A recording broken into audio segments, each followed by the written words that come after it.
Hi everyone, आप लोग कैसे हैं। मुझे उम्मीद है कि आप सब बहुत अच्छे होंगे और मन से पढ़ाई कर रहे होंगे।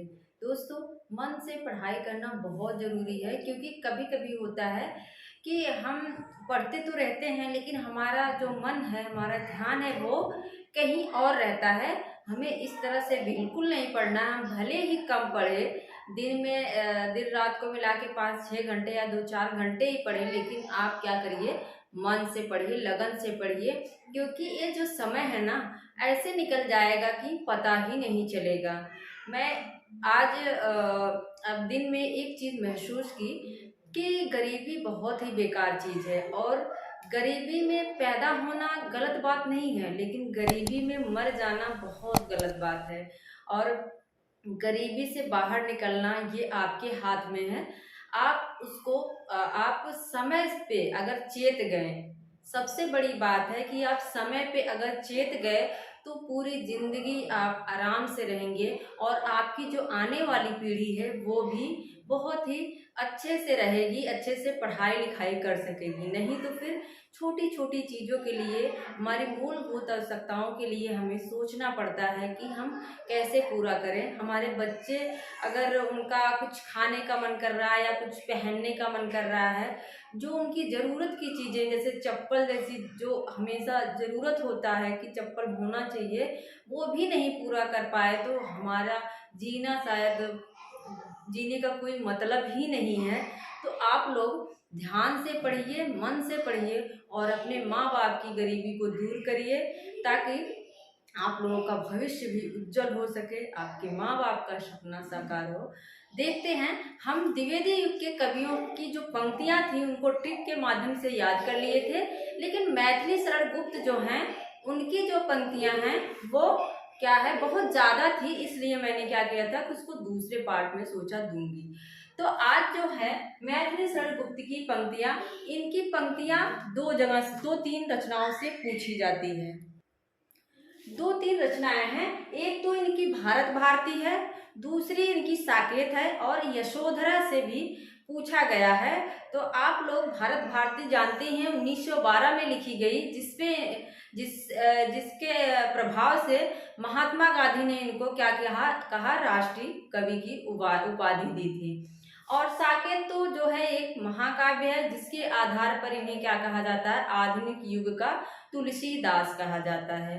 और यशोधरा भी मैंने बताया था आप लोगों को, गौतम बुद्ध की पत्नी थी यशोधरा, जो जब गौतम बुद्ध चले जाते हैं इनको छोड़ के तो क्या महसूस करती हैं, उनकी क्या उस समय स्थिति होती है, उसका वर्णन यशोधरा में है।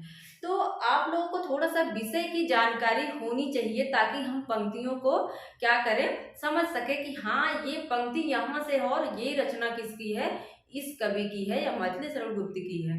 तो देखते हैं पंक्तियां, आज इनको हम ट्रिक के माध्यम से भी याद करेंगे, क्योंकि जो नए होते हैं उनको पंक्तियों को समझने में बहुत दिक्कत होती है। पुराने क्या करते हैं, पढ़ते पढ़ते जान जाते हैं कि हाँ ये पंक्ति इस कवि की है, लेकिन जो नए बच्चे होते हैं उनको क्या है, बहुत दिक्कत होती है। तो आज हम उसी को क्या करते हैं, ट्रिक से याद करते हैं। हम कौन थे, इनकी क्या पंक्ति है, हम कौन थे, क्या हो गए और क्या होंगे अभी, आओ विचारे आज मिलकर ये समस्याएं सभी। मैथिली शरण गुप्त में मैंने क्या किया था, मैथ को याद किया था। मैथिली शरण गुप्त में क्या किया था, मैंने आप लोगों को मैथ नाम से बताया था जब कवियों का क्रम बताया था। तो मैथ मैथ में क्या होता है, जब कोई प्रश्न हम नहीं सॉल्व कर पाते, कोई सवाल नहीं लगा पाते, तो विचार करते हैं ना, कहते हैं आओ सब लोग विचार करो या इस सवाल को तुम सॉल्व करो, लगाओ, देखते हैं तुम्हारा आंसर क्या आता है। तो क्या करें, आओ विचारे आज मिलकर। मैथ में हम क्या करते हैं, विचार करते हैं। ये समस्या है, क्या है, मैथ मैथ क्या है, हम लोगों के लिए, हिंदी वालों के लिए ये एक समस्या होती है कि मैथ को कैसे लगाएं, समझ ही नहीं आता है। तो क्या है, मैथ में क्या करते हैं, विचार करते हैं। ये हमारे लिए एक समस्या है। मैथ से मैथिली शरण गुप्त की ये पंक्ति है, याद हुआ होगा। इसके बाद दूसरा है क्या, वैश्य सुनो व्यापार सारा मिट चुका है, देश का सब धन विदेशी हर रहे हैं, पार क्या है क्लेश का। इनको क्या कहा जाता है, राष्ट्रीय कवि कहा जाता है। और भारत भारती की रचना है। भारत भारती में ये क्या कहते हैं, क्या बताते हैं, देश की उस समय क्या स्थिति थी उसका वर्णन करते हुए देशवासियों को जगाने का काम कर रहे हैं। तो वही कह रहे हैं, वैश्यो सुनो व्यापार सारा मिट चुका है, देश का सारा देश का व्यापार क्या है, मिट चुका है, सब धन विदेशी हर रहे हैं। मतलब हरने का मतलब जो सारा धन है वो विदेशी अंग्रेज लोग लेके चले जा रहे हैं। ये क्या क्लेश नहीं है, इस क्लेश से हम कैसे पार पाएंगे। तो क्या होता है, मैंने मैथ में बताया था, मैथ में क्या होता है, अभी तो सब इंग्लिश मीडियम में जो बच्चे पढ़ते हैं उनको ऐड कहते हैं और मल्टीप्लाई करते हैं कहते हैं, लेकिन हम लोग जब पढ़ रहे थे तो धन और ऋण होता था। क्या होता था, धन और ऋण होता था। मैथ में क्या होता है, धन होता है। अगर धन जैसा ऐसा शब्द आपको दिख रहा है, ऐसी लाइन है, वैश्य सुनो व्यापार सारा मिट चुका है देश का, सब धन विदेशी हर रहे हैं। तो धन किस में आता, मैथ में आता है। मैं और किसकी पंक्ति हो जाएगी, मैथिली सरल उक्त की। इसके बाद है, तुम ना रमो तो मन तुम में रमा करे। ये किसकी लाइन है, ये साकेत की लाइन है। किसकी लाइन है, ये साकेत की पंक्तियां हैं। और मैथ में क्या होता है, कुछ सब्जेक्ट होते हैं जिनको हम पढ़ रहे हैं और थोड़ा बहुत याद भी हो जाता है, लेकिन मैथ ऐसा सब्जेक्ट है, अगर कोई सवाल दे दिया गया तो उसको पूरा कॉन्सेंट्रेट के साथ पूरा मन लगा के, मन को अपने रमा के क्या करना पड़ता है, सॉल्व करना पड़ता है। तो मैथ में हम क्या करते हैं, तुम ना रमो तो मन तुम में रमा करे, मन को क्या कर देते हैं, एकदम हम रमा देते हैं, मन को क्या करते हैं, रमा देते हैं। अब ये लाइन इन्हीं की है, सखीवे मुझसे कह कर जाते तो क्या वो अपनी पथ बाधा पाते। यशोधरा की पंक्तियां हैं। किसकी पंक्ति है, यशोधरा की पंक्तियां हैं। जब गौतम बुद्ध चले जाते हैं तो वो वही कह रही हैं, क्या वो मुझसे कह के जाते, अगर मुझसे कह के गए होते तो क्या अपनी पथ बाधा पाते, ऐसा बिल्कुल नहीं है। तो आप लोग इसको याद कर सकते हैं, यशोधरा कह रही है। और यशोधरा की ही लाइन है, अबला जीवन हाय तुम्हारी यही कहानी, अबला जीवन हाय तुम्हारी यही कहानी, आंचल में है दूध आंखों में पानी। मतलब उनका बच्चा छोटा था, जब चले गए थे तो आंखों में क्या था, पानी था। और फिर क्या होता है, इसको कैसे याद करेंगे, अबला मतलब मैथ में क्या होता है, हम लोगों की स्थिति क्या होती है, एक अबला की तरह होती है। ऐसा है नहीं, बस मेरी ये क्या है, याद करने का एक तरीका है, मेरी ये क्या है, एक ट्रिक है।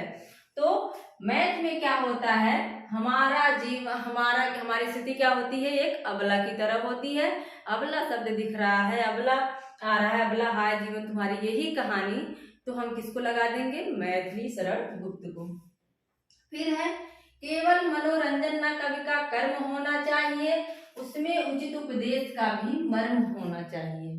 इनका कहने का मतलब है कि जो कवि का कर्म है वो सिर्फ मनोरंजन के लिए नहीं होना चाहिए। जो कविताएं लिखी जा रही हैं वो सिर्फ मनोरंजन के उद्देश्य से ना लिखी जाए, उसमें एक क्या है, उपदेश होना चाहिए कि लोगों को कैसे मतलब रहना है।